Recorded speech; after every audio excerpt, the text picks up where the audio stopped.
Perkenalkan, nama saya Davina Sahriani dengan NIM 2024-1018. Kalian tahu nggak sih apa itu pemasaran digital? Jadi pemasaran digital adalah strategi yang menggunakan internet dan platform digital untuk mempromosikan produk atau layanan. Nah, dalam konteks TikTok menggunakan berbagai strategi pemasaran digital yang inovatif dan efektif untuk menarik berbagai penggunanya. Berikut adalah beberapa pendekatan pemasaran digital yang dilakukan oleh TikTok. Yang pertama, iklan di platform TikTok. TikTok menawarkan berbagai format iklan untuk bisnis seperti in-feed video dan brand takeover video. Contohnya seperti iklan yang muncul saat aplikasi pertama kali dibuka.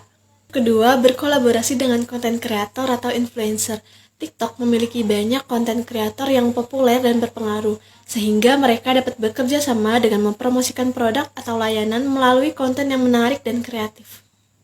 Yang ketiga, hashtag challenge. Jadi TikTok sering digunakan untuk mempromosikan hashtag challenge, di mana para pengguna diajak membuat video dengan tema tertentu dengan menggunakan tagar tertentu. Strategi ini mendorong partisipasi pengguna menjadi lebih aktif. Yang keempat, personalisasi berdasarkan algoritma. TikTok menggunakan algoritma yang merekomendasikan konten sesuai dengan preferensi penggunanya.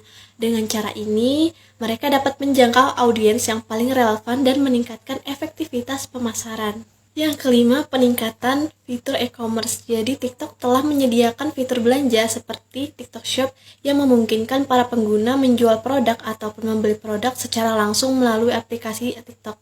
Perkenalkan, nama saya Devi Septiana dengan NIM 2024-1019. Apakah kalian pernah berpikir kenapa aplikasi seperti TikTok bisa begitu sukses? Rahasianya adalah sesuatu yang disebut dengan hubungan pelanggan. Tapi apa itu hubungan pelanggan dan bagaimana TikTok menerapkannya? Yuk kita bahas bersama. Jadi, hubungan pelanggan atau customer relationship adalah pendekatan strategis yang digunakan oleh sebuah organisasi maupun perusahaan untuk membangun, memelihara, dan memperkuat hubungan yang positif dengan para pelanggannya. Hubungan yang baik dengan pelanggan menciptakan citra positif yang dapat meningkatkan kepercayaan terhadap perusahaan. TikTok menerapkan prinsip hubungan pelanggan dengan cara yang sangat inovatif dan berbasis teknologi. Mari kita lihat caranya. Beberapa strategi TikTok dalam hubungan pelanggan. Yang pertama, TikTok memahami kebutuhan pelanggan.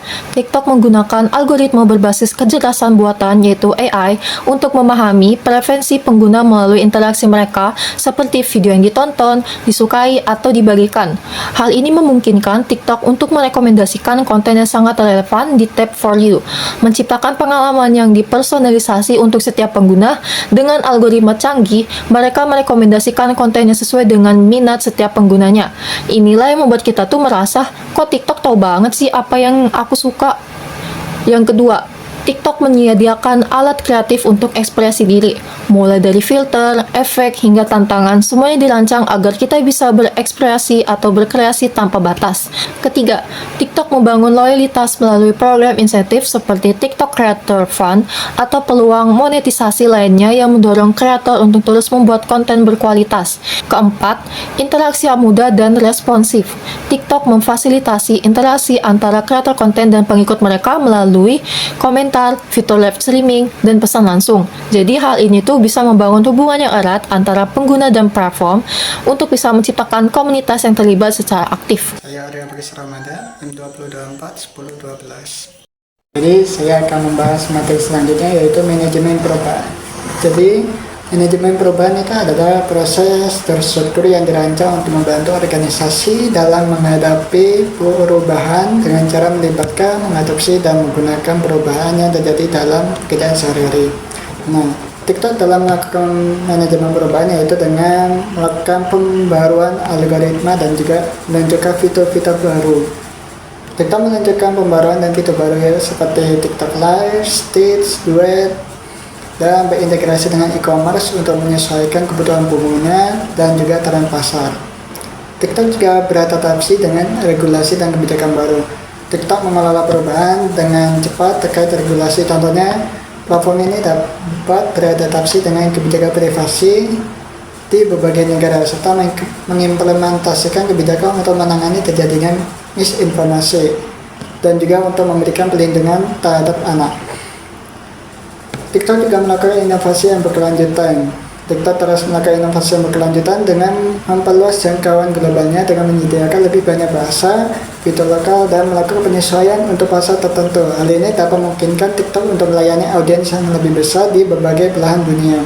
Lalu TikTok juga melakukan edukasi kepada pengguna. TikTok mengedukasi pengguna tentang keamanan online dan cara melindungi diri mereka di platform dengan meluncurkan pusat keamanan. Pusat keamanan ini dapat diakses melalui situs web atau di aplikasi TikTok di pengaturan privasi. Lanjut ke analisis dan desain bisnis digital. Analisis dan desain bisnis digital pada TikTok dapat dilakukan dengan berbagai strategi seperti membangun branding. Nah, TikTok membangun branding dengan membuat konten yang menarik dan kreatif. Pembuatan konten yang menarik dan kreatif ini untuk meningkatkan kesadaran terhadap merek. Menggunakan TikTok Shop, fitur ini memungkinkan UMKM untuk berinteraksi langsung dengan pelanggan potensial melalui live streaming dan juga live shopping. Memanfaatkan fitur bisnis dengan mendaftar di TikTok Commerce, membuat akun menjadi publik, dan memanfaatkan fitur affiliate itu dapat dilakukan. Lalu menggunakan data trend. Data trend ini untuk membuat strategi marketing. Oke, lanjut, TikTok juga menjadi platform yang efektif untuk meningkatkan penjualan dan pendapatan.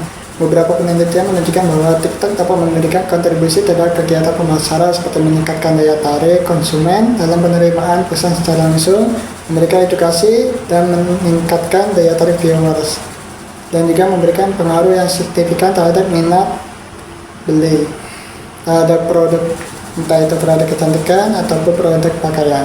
Implementasi dan optimalisasi dalam aplikasi TikTok membutuhkan lebih banyak pemahaman yang lebih mendalam tentang pengembangan perangkat lunak dan pengalaman penggunanya. Berikut adalah langkah-langkah utama untuk implementasi dan optimalisasi dalam aplikasi TikTok. Yang pertama, ada perencanaan fitur seperti fitur utama yang dapat mengunggah konten-konten pendek yang menarik. Lalu kita dapat streaming video seperti live di TikTok. Lalu kita juga dapat membuat story di TikTok. Algoritma rekomendasi yang menyediakan konten yang relevan berdasarkan preferensi penggunanya. Lalu ada efek visual dan audio seperti filter dan pengeditan musik. Lalu ada interaksi sosial seperti like, komentar, dan share, serta berinteraksi dengan sesama followers. Lalu ada CDN atau Content Delivery Network yang dapat menjangkau video ke seluruh dunia. Kedua, ada pengembangan dan implementasi dengan menggunakan teknologi seperti WebRTC atau HLS untuk mendukung video secara real time. Serta kita dapat menggunakan algoritma AI dengan menerapkan model machine learning untuk merekomendasikan deteksi wajah dan filter otomatis.